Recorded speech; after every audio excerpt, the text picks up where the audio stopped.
Olá, queridos irmãos, meus amigos, povo abençoado de Deus. Eu sou o pastor Leno e este é mais um devocional na tenda do encontro.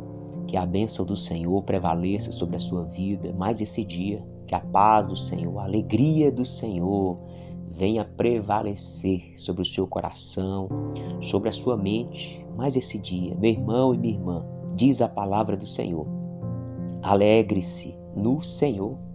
Outra vez vos digo, alegrai-vos no Senhor.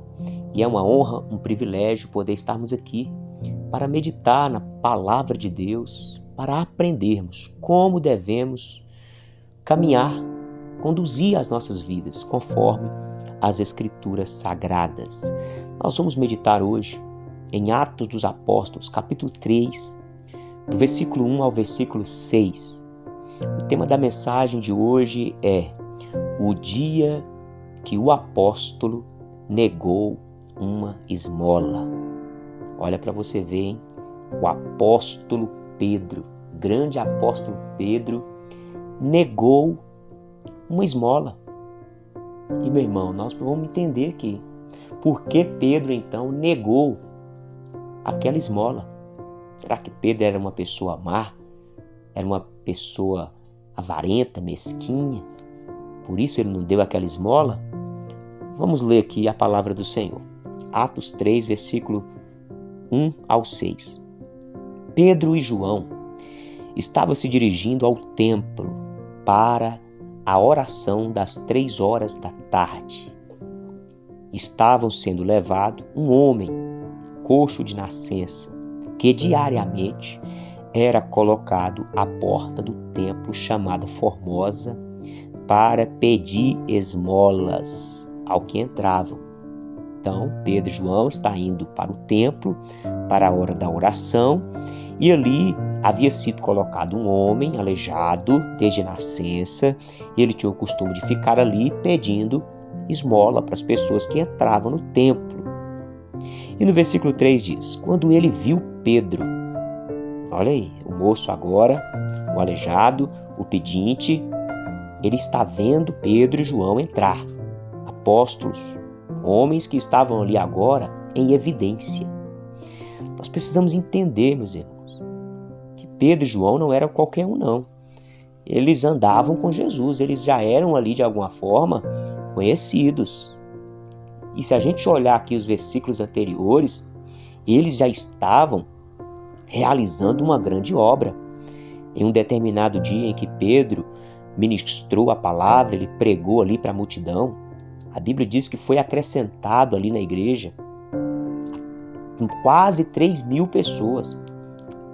Então, através da pregação de Pedro, quase 3.000 pessoas se converteram. Então, Pedro agora era um grande líder. O versículo anterior diz também que os apóstolos estavam ali operando muitos prodígios e sinais eram feitos por meio dos apóstolos. Estes 2 homens não são qualquer homem, não.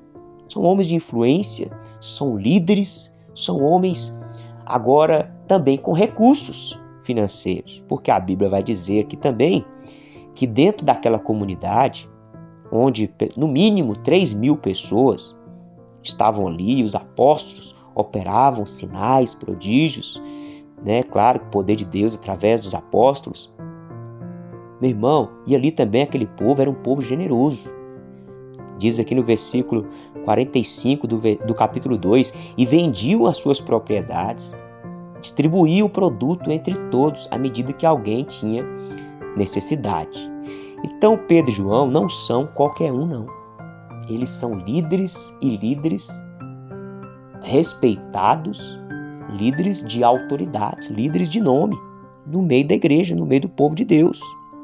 Agora, este aleijado, no versículo 3 do capítulo 3, quando eles viram Pedro e João entrar, e de alguma forma ele tinha ouvido falar de Pedro e João, então ele pediu que lhes desse uma esmola. Então ele pediu àqueles homens: dá uma esmola, moço. Eu sei que vocês são líderes, me dá aqui uma esmola, me ajuda aqui. Olha o versículo 4. Pedro, fitando, olhando para ele firmemente, juntamente com João. Pedro olhou bem para aquele moço e falou para ele. Olha o que Pedro falou. Olha para nós. E ele, olhando atentamente para Pedro e João, esperava receber alguma coisa. O moço estava querendo a esmola dele. Estava na expectativa de receber aquela esmola. Agora olha a resposta de Pedro. Pedro, porém, lhe disse: não possuo nem prata e nem ouro. Meu irmão, medita comigo nisso aqui. Pedro não é qualquer Pedro, não. É um grande líder. Líder de uma grande igreja. No mínimo 3.000 pessoas. Pessoas generosas que vendiam as propriedades ali e colocavam aos pés dos apóstolos. E Pedro está falando agora. Eu não tenho ouro e nem prata. Será que Pedro não tinha condição de dar uma esmola para esse moço? É claro que tinha, meu irmão. Mas a resposta de Pedro não é só isso, não. Eu não tenho ouro nem prata, mas o que eu tenho eu te dou. Em nome de Jesus Cristo, o Nazareno, levante-se e ande.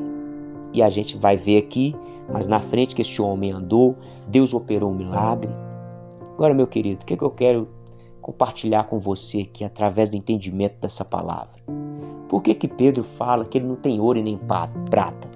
Significa que os recursos que entram na obra de Deus têm uma finalidade pré-determinada por Deus. Os recursos que entram na obra de Deus é o próprio Deus que administra. Não é pastor, não é membro de igreja, é o próprio Deus. E Deus já registrou na palavra o que deve ser feito com os recursos que entram na obra de Deus.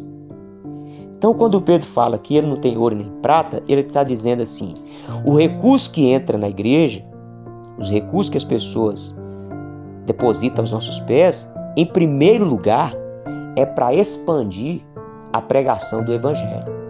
Então é o foco, porque as pessoas precisam, em primeiro lugar, não é de uma esmola. As pessoas precisam de arrepender dos pecados. É claro que a igreja deve fazer esmolas, mas não é a prioridade da igreja. Então, em primeiro lugar, expandir a pregação do Evangelho. Segundo lugar, cuidar dos próprios membros, os irmãos da própria comunidade. Diz aqui o texto acima que repartiam os bens entre si, entre eles da própria comunidade. E depois, somente depois, é que vai disponibilizar recursos para, de alguma forma, com sabedoria e discernimento, ajudar a sociedade. Com sabedoria e discernimento. Não é para sair dando dinheiro também para gente que não quer fazer nada da vida, só quer ficar no vício. Mas guarda essa palavra no seu coração, medita aí em Atos capítulo 2, capítulo 3, que o Senhor continue te abençoando. Um forte abraço e até o próximo encontro, se Deus quiser.